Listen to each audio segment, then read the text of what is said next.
the topic is, there are no justified resentments, although a lot of people feel that there are justified resentments. After all, that person was mean to me, or they did something I didn't like. But first, I want to tell you a story about resentments.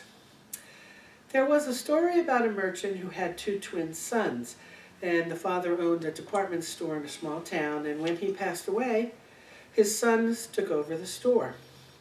Everything went really well. The sons really got along really well and really were very prosperous with the store until one day a dollar bill disappeared.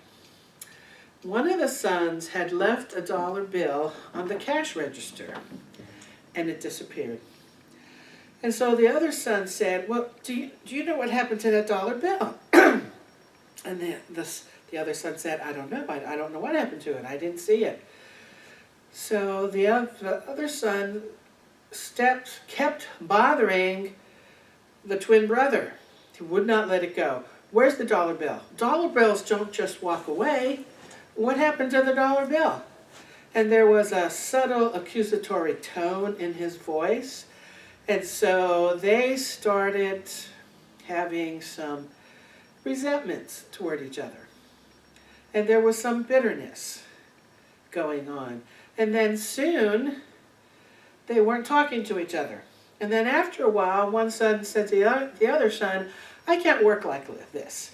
And so they built a wall that divided the store in half so that they wouldn't have to see each other, wouldn't have to talk to each other, wouldn't have to be around each other. And their bitterness and their resentments grew so much that it affected their families and it affected the whole community. And so one day, a man pulled up, this is 20 years later, 20 years full of resentments and bitterness. 20 years later, a man pulls up in front of the store with a license plate from another state, and he says to one of the brothers, well, how long have you been clerks here? And the brother said, all our lives. And this man said, well, I want to tell you a story. 20 years ago, I came to your town. I was riding a train, and the train pulled up to your town, and I was in the boxcar. And I entered your store from the back door. I had not eaten for 3 days, and so when I saw the dollar bill on the cash register, I put it in my pocket and walked away. So immediately, the son had tears in his eyes, and this traveler is saying, it has bothered me. I know it's not a whole lot of money, but it has bothered me for 20 years, and so I came to seek your forgiveness. And so the brother has tears in his eyes, and he said, would you go to the other store, to the store next door, and tell the man there your story? And so he goes and tells the twin brother, his story, and both brothers get together, and they're crying, and they're hugging each other, and this traveler's thinking, what is going on? And so, after 20 years full of resentment, knowing the true story, the resentment was healed. The wall came down, and they worked together again. It is so easy to be resentful over what someone says or what someone does, but resentments really prevent us from growing spiritually. And it affects not just our immediate families, it affects the community, because we are energy.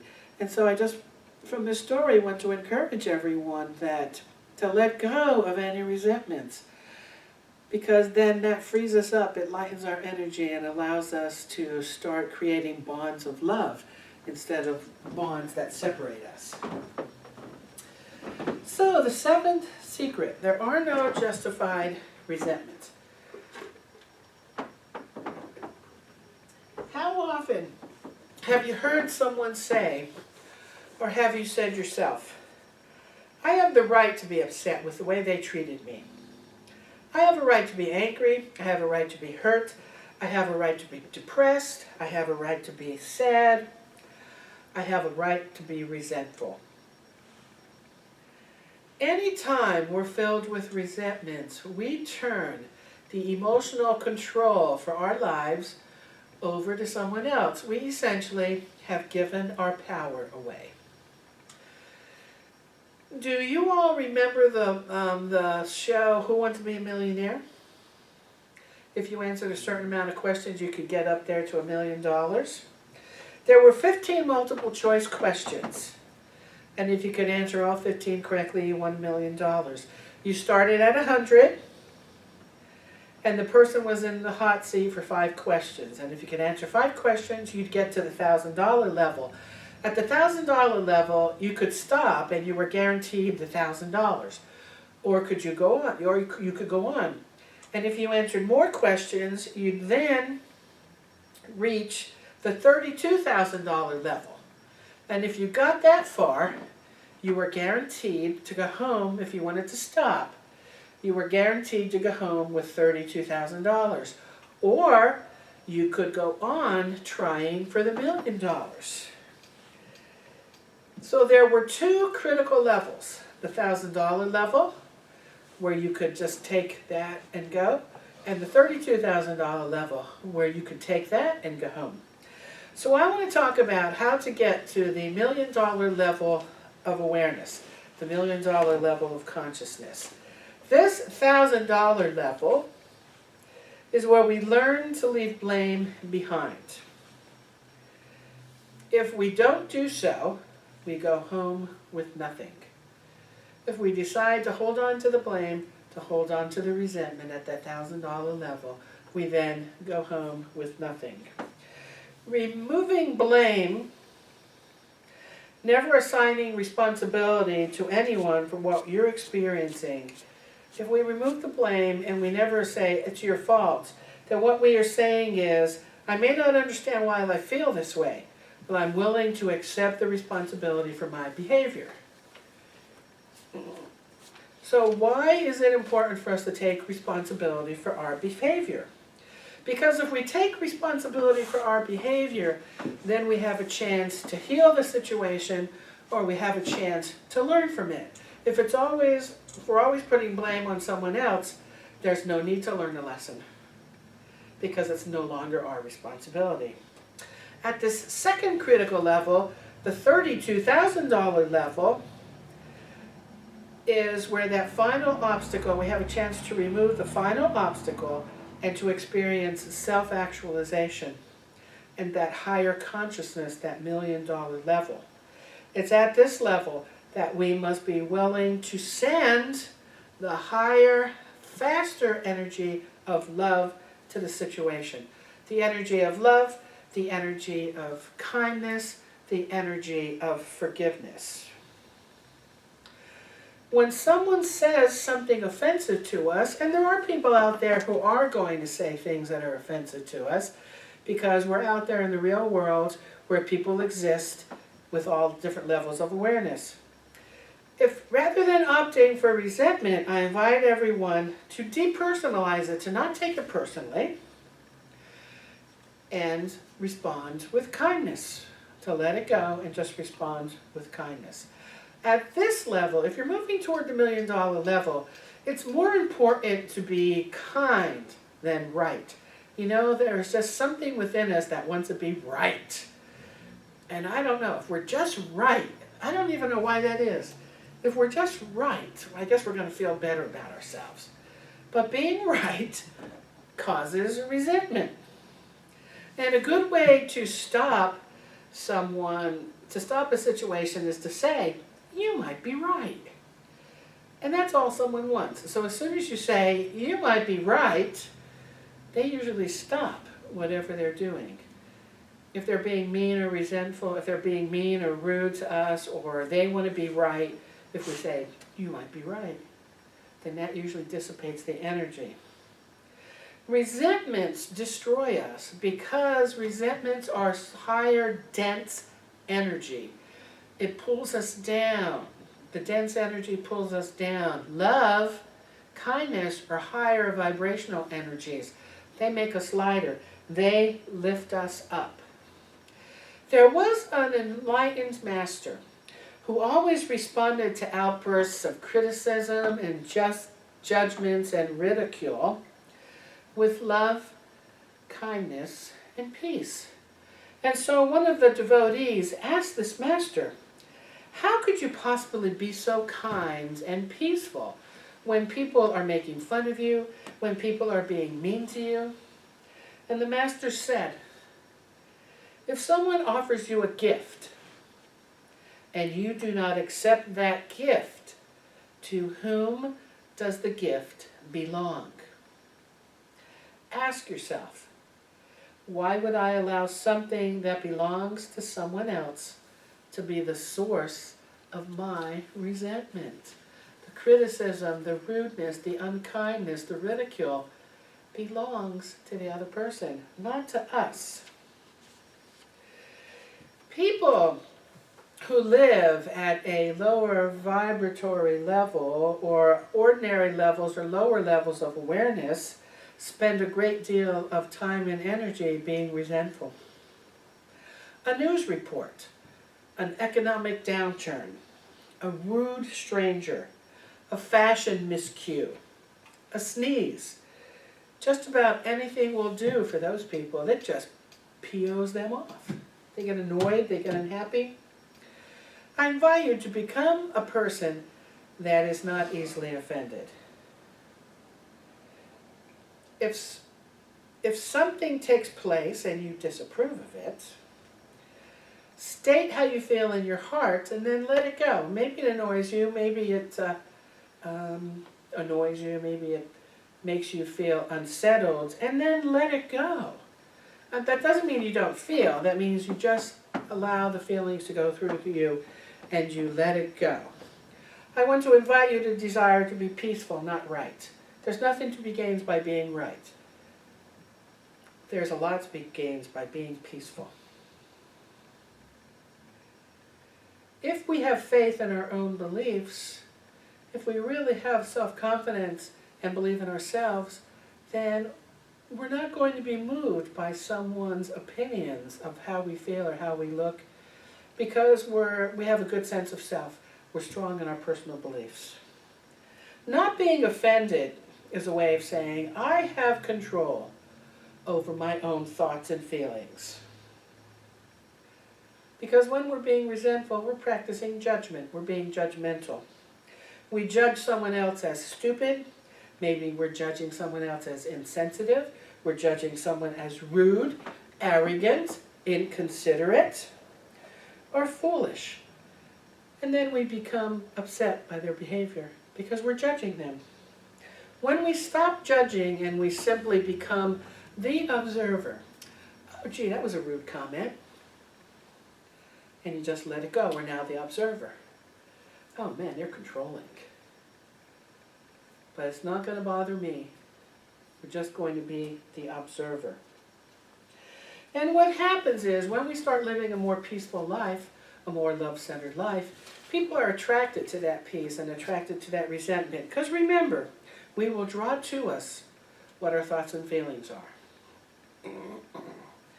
Resentments literally push God out while we're busy being offended. Remember the saying, and I've said this before, if we no longer feel close to God, who moved? God is always there, equally present. Love, true love, not necessarily the romantic love, but true love, love for all beings, lives with forgiveness and without resentments. We practice forgiveness for two reasons. To let others know that we no longer wish to be in a state of hostility to the other person, and to free ourselves from the self-defeating energy of resentment, self-defeating energy of resentment. I want to read you a couple quotes on forgiveness that kind of hits home to what forgiveness is really about. To forgive is to set a prisoner free and discover that the prisoner was you. Forgiving does not erase the bitter past. A healed memory is not a deleted memory. Instead, forgiving what we cannot forget creates a new way to remember. We change the memory of our past into hope for the future. When we forgive evil, we do not excuse it. We do not tolerate it, and we do not smother it. We look evil full in the face, call it what it is, let its horror shock, stun, and enrage us, and only then do we forgive it. Forgiveness is God's invention for coming to terms with a world in which, despite their best intentions, people are unfair to each other and hurt each other deeply. He began by forgiving us, and he invites us to forgive each other. None of us wants to admit that we hate someone. When we deny our hate, we detour around the crisis of forgiveness. We suppress our spite, make adjustments, and make believe we are too good to be hateful. But the truth is that we do not dare to risk admitting the hate we feel, because we do not dare to risk forgiving the person we hate. You will know that forgiveness has begun when you recall those who hurt you and feel the power to wish them well. That's how you'll know that forgiveness has taken place. You can think of someone that maybe you have not forgiven in the past, and you're able to wish them well and feel good about it.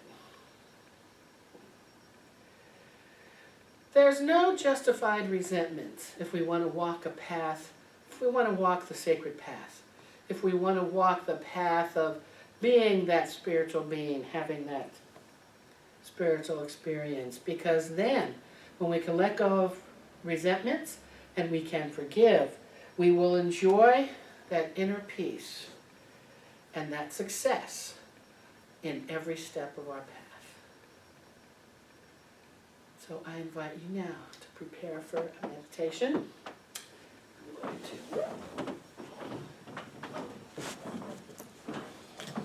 to go take care of the lights.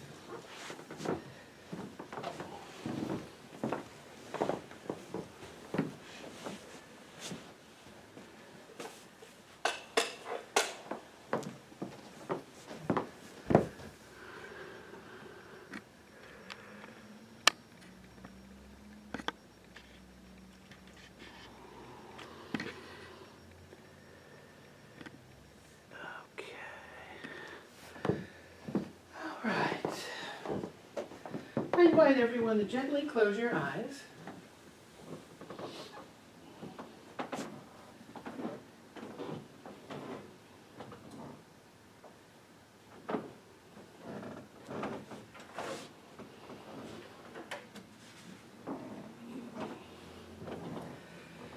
And I invite you to just scan through your body and notice if there's any tension anywhere in your body. Just tell your body to release it.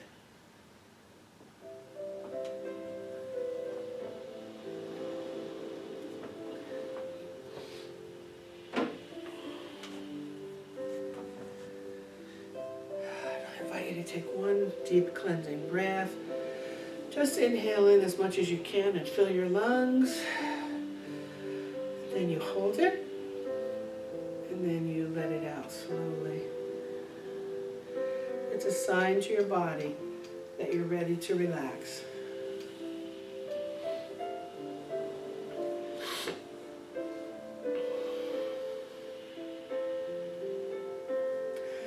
And please affirm with me silently in your head. I am open and receptive to my inner teacher. I am open and receptive to my inner teacher.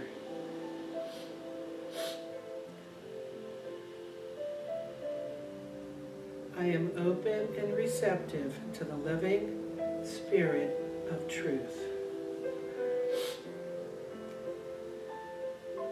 I am open and receptive to the living Spirit of truth.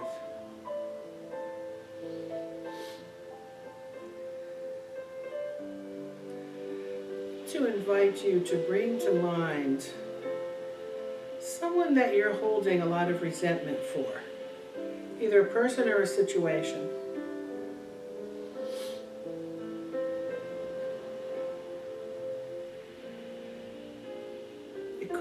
from a long time ago in your past. It could have been just yesterday. Just want to invite you to bring them to mind, or bring the situation to mind.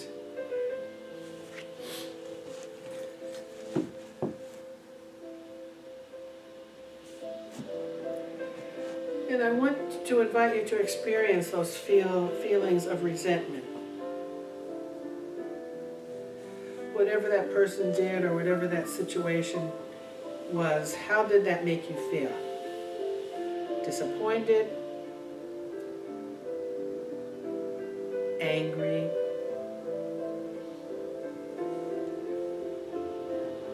Unhappy? Resentful? Hurt? Really allow yourself to feel those feelings.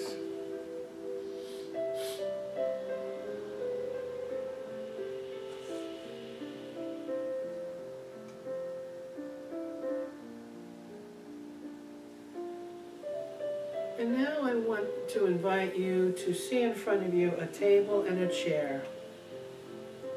And I invite you to sit on the chair and pull it in so you're comfortably close to the table. And on that table is a golden sheet of paper.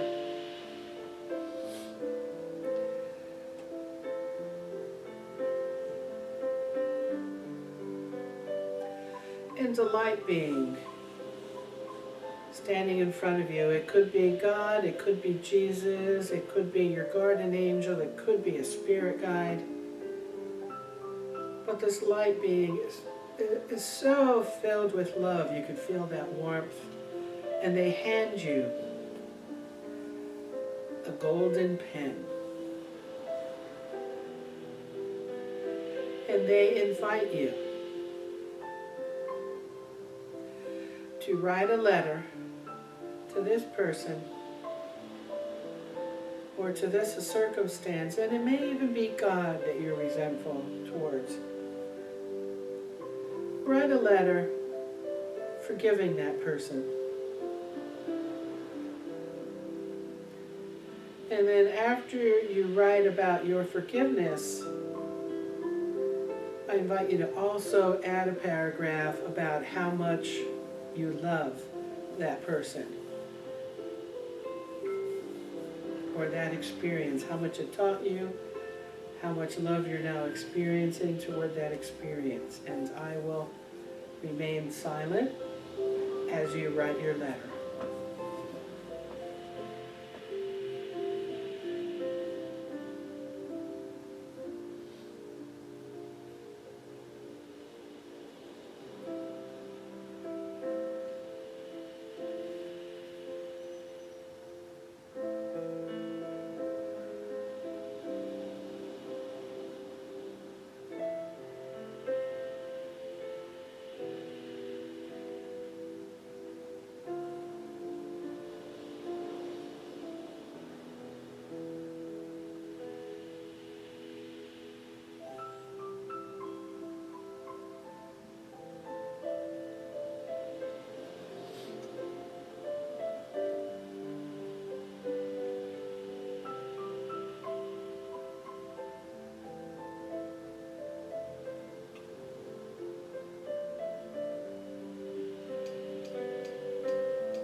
invite you now to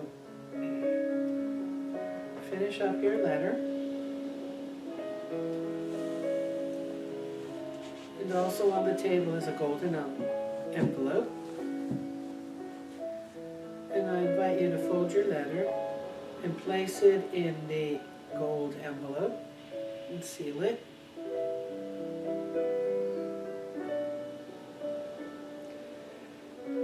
And with your mind's eye, see yourself handing your letter to the light being standing in front of you who nods and smiles. Gives you a thumbs up. And starts backing up and moving farther and farther away until they disappear in the horizon.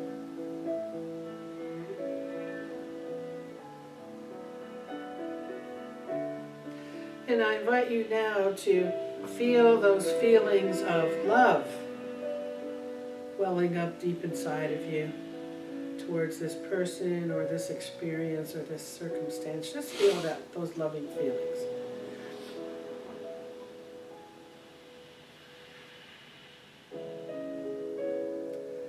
Know that this is who you are.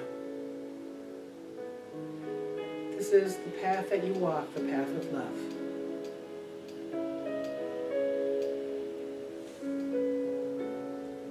It is done, it is finished, and I invite you to start to move around in your chair, and when you're ready, gently open your eyes.